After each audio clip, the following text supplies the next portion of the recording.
जय भीम। नमो साथियों। साथियों, महाबोधि महाविहार की सुप्रीम कोर्ट में तारीख है और बौद्ध समाज की इच्छा है, चाहत है कि महाबोधि महाविहार इस आंदोलन के जरिए, जो आंदोलन चल रहा है, सुप्रीम कोर्ट में केस के जरिए जो केस चल रहा है, ये बौद्धों के हाथ में आ जाए। साथियों, बात तो ठीक है, ईसाइयों के पास उनका गिरजाघर होता है, उसमें कोई और नहीं आ सकते हैं, लेकिन कब्जा नहीं हो सकता, उसका मैनेजमेंट किसी और के पास नहीं हो सकता। मुसलमानों के पास उनकी मस्जिद है, सिखों के पास उनका गुरुद्वारा है, हिंदुओं के पास उनके मंदिर हैं। तो ये महाबोधि महाविहार है, ये पूरी दुनिया जानती है, वर्ल्ड हेरिटेज साइट है। और वर्ल्ड हेरिटेज साइट है तो वहाँ पर अंकित है कि यह एक बौद्ध विहार है, भगवान बुद्ध का स्थल है। तो इस पर जो है हिंदुओं का कब्जा क्यों? क्योंकि हिंदुओं का कोई ईमान धर्म नहीं है, बेईमानी से भरे हुए हैं, हमेशा जो है कब्जा करने की संस्कृति इनकी रही है। और पीछे आपने देखा ही कि राम मंदिर को बनाने के लिए उन्होंने किसी बात का ख्याल नहीं रखा कि जो मस्जिद थी, उस मस्जिद से कुछ लोगों की भावनाएं जुड़ी हुई थी, उसका भी ख्याल नहीं रखा। इतिहास की तो जांच की नहीं, खुदाई तो की ही नहीं गई, क्योंकि अयोध्या पूर्व में साकेत नगरी थी, अगर खुदाई की जाती तो वहाँ से बुद्ध के जो भी विरासतें थीं ईंट पत्थरों की, वो निकलती और वहाँ पर जो है फिर राम मंदिर नहीं, वहाँ पर जो है भगवान बुद्ध का एक विशाल मंदिर कहिए या विहार कहिए, वो बनता, जो कि पूरी दुनिया के लिए देखने लायक रहता। लेकिन साथियों, जहाँ पर चारों तरफ झूठ का बोलबाला हो और झूठ के अलावा सत्य की कोई पहचान करने वाला ना हो, तो वहाँ पर जो है ऐसी घटनाएं घटित होना बहुत लाजमी है, साधारण है। साथियों, लेकिन यहाँ पर जो है प्रश्न ये उठता है कि जो लोग महाबोधि महाविहार का आंदोलन चला रहे हैं, वैसे तो वो साधुवाद के पात्र हैं, बहुत मेहनत कर रहे हैं, लेकिन समस्या ये है कि क्या वो सत्य पर आधारित हैं? सत्य पर आधारित होने का मतलब ये है कि क्या उनके भीतर कोई छल, कपट, बेईमानी ऐसे तत्व तो नहीं है अपने ही लोगों के प्रति, दूसरों के लिए नहीं। दूसरों से तो लड़ रहे हैं, दूसरों से तो उनकी जो मानसिकता है वो बहुत अच्छी है, मैं उस पर कोई डाउट नहीं कर रहा। लेकिन साथियों, इस आंदोलन में जब हम बोधगया गए आंदोलन शरीक होने के लिए, वहाँ पर हमने जो है आकाश लामा जी को बाकायदा लिख कर जो है रिप्रेजेंटेशन दिया धम्मपद संघ की तरफ से कि आदरणीय जी, ये जो आंदोलन है इसको किस प्रकार से हम जो है पूरा कर सकते हैं, उसके बारे में हमने उनको ये रिक्वेस्ट किया कि इसकी जो है एक समिति बननी चाहिए और धम्मपद संघ भी जो है आपके इस कार्य में सहयोग करना चाहता है। लेकिन वही समस्या होती है कि जब कोई व्यक्ति जो है कोई आंदोलन शुरू करता है, आदरणीय आकाश लामा जी ने वास्तव में काफ़ी मेहनत की और पटना के गांधी मैदान में भी उन्होंने काफ़ी लोगों का एक सम्मेलन भी किया था और बहुत भागदौड़ करके जो है विभिन्न संगठनों से अप्रोच भी किया। लेकिन समस्या वही है कि जब व्यक्ति जो है इस बात पर आधारित हो जाए कि इस आंदोलन का श्रेय मुझे ही मिले, तो समस्या आती है। लेकिन यहाँ पर जो है मैंने तो ये बात भी नहीं कही, भाई आपने आंदोलन शुरू किया है, दुनिया जानती है, और इस आंदोलन का श्रेय भी आपको ही मिलेगा। लेकिन जो बात मैंने कही वो बात बहुत महत्वपूर्ण थी कि आप बेशक जो है धम्मपद संघ को जो है इस समिति में मत लीजिए, कोई बात नहीं, लेकिन जो बात कही वो कितनी महत्वपूर्ण है, उस बात को समझना बहुत ज़रूरी है। मैंने उनसे कहा कि ये जो महाबोधि महाविहार आंदोलन है, इसका अंतिम लक्ष्य है केवल ये महाबोधि महाविहार नहीं होना चाहिए, बल्कि भारत को बौद्धमय करना जो है इसका अंतिम लक्ष्य होना चाहिए।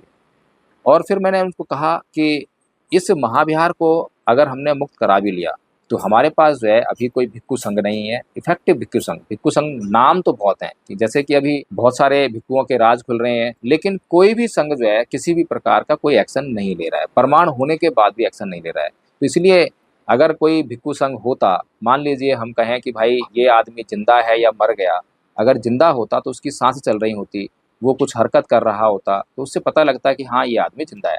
तो इस तरह से जो है जो संघ हैं, संघ जो है कोई भी जिंदा संघ जो है दिखाई नहीं दे रहा है, सभी मृत संघ दिखाई दे रहे हैं, किसी के भीतर किसी भी प्रकार की कोई चेतना दिखाई नहीं दे रही है। तो इसीलिए आदरणीय साथियों, यहाँ पर समझने वाली बात यह है कि जब संघ नहीं है हमारे पास, तो असली भिक्षु नकली भिक्षु का कौन फैसला करेगा, किसके पास ये पावर है? अब आपने वो देखा होगा कि आरएसएस का एक भिक्षु है संघप्रिय राहुल। संघप्रिय राहुल केवल आरएसएस का भिक्षु नहीं है, बल्कि वो भिक्षु संघ का पदाधिकारी, अध्यक्ष, जो कुछ भी है वो भी है। और अगर संघ का वो अध्यक्ष है, पदाधिकारी है, तो संघ है। ये संघ किसका है? ये संघ जो है हमारा बौद्ध भिक्षु संघ नहीं है, भगवान बुद्ध का भिक्षु संघ नहीं है, ये आरएसएस का भिक्षु संघ है। अब अगर आरएसएस का भिक्षु संघ जो है इस महाबोधि महाविहार को हड़पने के लिए पहले से तैयार कर दिया गया है, और आगे चलकर जब इसको अगर मान लो हमारा आंदोलन सफल होता है, पीटी एक्ट रद्द होता है, तो फिर ऐसे संघ, नकली भिक्षुओं के संघ अगर सामने आएंगे और उनको अगर सरकार ने सौंप दिया किसी भी तरीके से, तो फिर हम कौन सा आंदोलन चलाएंगे? और जब अगर एक बार ये बीटी एक्ट जो अभी आपको ये सारी दुनिया को बताने का काम करता है कि हिंदू बौद्ध नहीं है और बौद्ध हिंदू नहीं, क्योंकि वहाँ 4 हिंदू 4 बौद्ध की व्यवस्था है, इसका मतलब एक्ट खुद कह रहा है कि हिंदू बौद्ध नहीं है और बौद्ध हिंदू नहीं है। तो फिर पूरी दुनिया में जो अभी आपका ये आंदोलन चल रहा है, लोग आपके साथ में जुड़ रहे हैं, चाहे वो बौद्ध हों, चाहे वो ईसाई हों, सभी देख रहे हैं कि भाई ये तो बौद्ध मंदिर है, ये हिंदुओं के हाथ में क्यों है?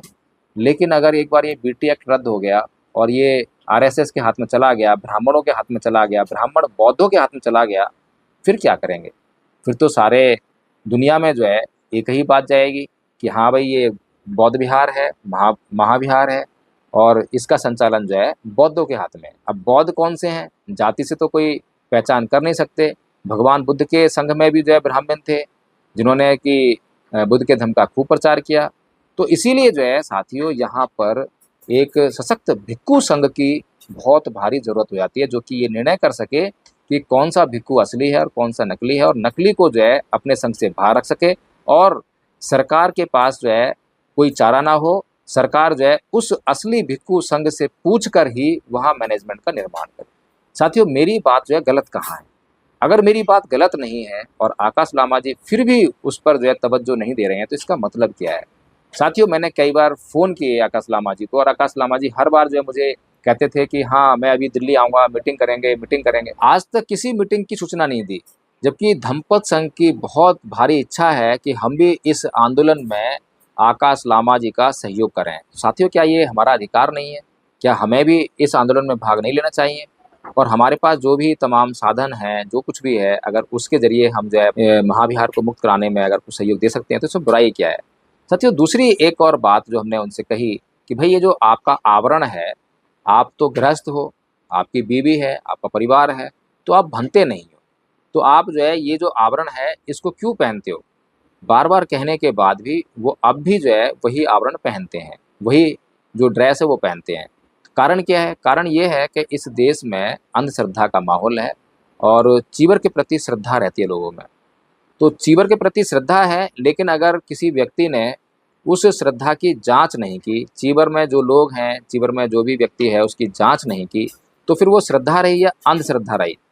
अभी मैं कई बार लोगों से चर्चा करता हूँ कि भाई विश्वास और अंधविश्वास में क्या फ़र्क है? सीधी सी बात है, जब हम किसी भी बात को अच्छी तरह से जांच परख के मानते हैं तो वो विश्वास जो है विश्वास होता है, और जब हम किसी भी बात को बिना जांच के, बिना परख के मान लेते हैं, किसी ने कुछ भी कहा और उसको मान लिया, तो वो अंधविश्वास होता है। तो इसी प्रकार से बौद्ध जो है अंधश्रद्धा के शिकार हैं।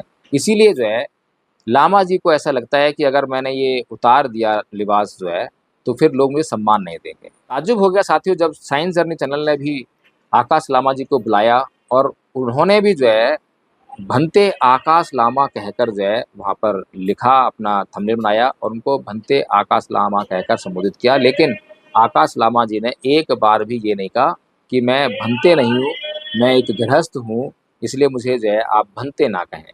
तो साथियों, ये जो हम सत्य नहीं बोल रहे हैं, झूठ बोल रहे हैं, और लोगों को जो है ये भ्रम दिखा रहे हैं कि मैं भिक्खु हूँ, तो इसका कारण क्या है? क्या किसी भी सत्य की लड़ाई झूठ बोल जीती जा सकती है? साथियों, ये धम्म की लड़ाई है, धम्म का आधार सत्य है। अगर सत्य की लड़ाई में कहीं जरा सा भी झूठ पाया गया तो सत्य अपने आप हार जाता है, सत्य दम तोड़ देता है।